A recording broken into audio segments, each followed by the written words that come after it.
Letters for the 22nd of October 2020.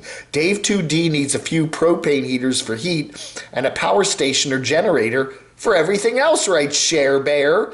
Yeah, Dave 2D moved up to Upper Peninsula, Michigan. They get a lot of snow up there. It's cold and his power goes out a lot. So, survival. Paul Valetti says Foresty Forest mentioned in his chat that he was feeling lonely at the moment and wanted people to talk to him in the chat, and he didn't want to take money from them.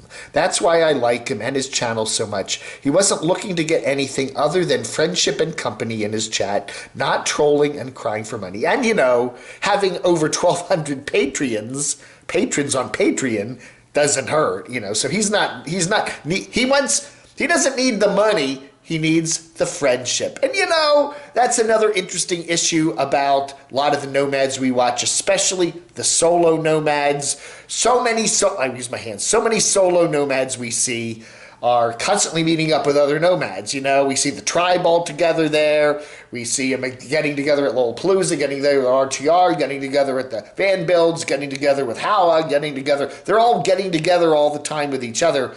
And, you know, you got a person like Foresty Forest who's, other than he did have that woman he was hanging out with there for a couple weeks, but for a lot of the time, he's all by himself.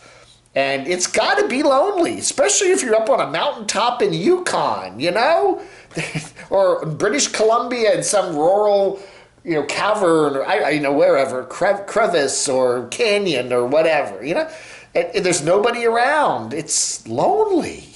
And Raybon says, have you seen 30 and a Wake Up? He's only been in the RV for a few months. Great guy with a great attitude. He live streams and very entertaining, but he says straight up that he does not need people's money for his channel. He does it for fun. And he does have money. And that RV he has, that van, that fancy van is absolutely drop dead gorgeous. Didn't he spend like over 100K for it?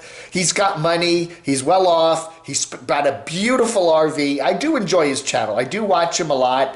And there was some drama with him not that long ago when I think he said he damaged the van when he like pulled next to a tree and the tree kind of scraped the paint job a little bit. You know, like that's real. Okay, yeah. You don't want to do that on a beautiful new $100,000 van, but, you know, it wasn't really an accident. I think he called it an accident. Jeffrey Bond says there's a big difference between millennial nomads and boomer nomads. I'm a millennial, right?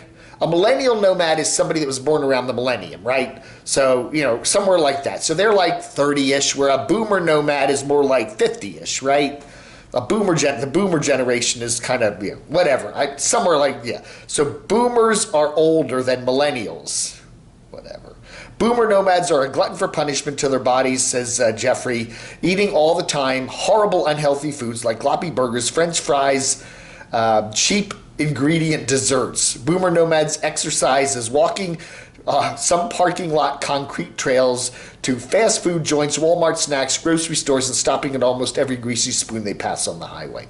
However, the millennial nomads are drinking barista coffees, they have health food smoothies, are preparing rice, pasta, and organic bean concoctions with some organic meats. If the boomers... Yeah, anyway, he goes on and on and on. And it's all about life choices when you're an adult, but Sharebear says that's mostly untrue. I don't know. Anyway, I don't know. You know, older guys like the gloppy burgers, I guess, and gals. I don't know. Hey, Patty White says, I've been covering a lot of good-looking women. My doxinator told me that. Cover good-looking women on your videos, nomadic good-looking women. And Patty White says she wants equal time for some good-looking guys, some abs, some tight cheeks, doing some heavy lifting with their shirts off, more good-looking men. Well, we do cover Jamie, Enigmatic Nomadics, right? Odd17B says if Dave 2D thinks that the part of the house is expensive, he has to replace all the insulation because it's got rat poop in it and all that. Anyway, just wait till he gets his first electric bill up in the Upper Peninsula of Michigan. Owning a house is far more expensive than an apartment. Yeah, oh yeah.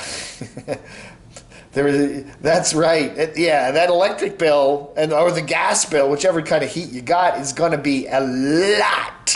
One thing I do want to point out, and I get these comments from everybody again and again and again and again and again.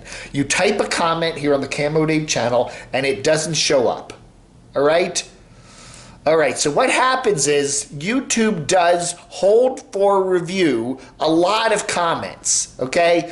Now, if you post a comment, say like 10 o'clock at night on the camodave channel, and it gets held for review, I'm a human being, and I'm probably getting ready to go to bed by 10, 10:30, whatever. So I'm going to bed, and I'm sleeping soundly all through the night, and I may not get up till 7 or so, all right? And then I got some stuff to do, and then I got a few things to do, and then I may not get to my comments till 8:30 or 9 and look at what's held for review. So your comment doesn't post until the next morning or late morning, okay? People then get so angry at me, oh, I'm writing comments and you're blocking them, and da-da-da-da-da. I get that all the time, okay?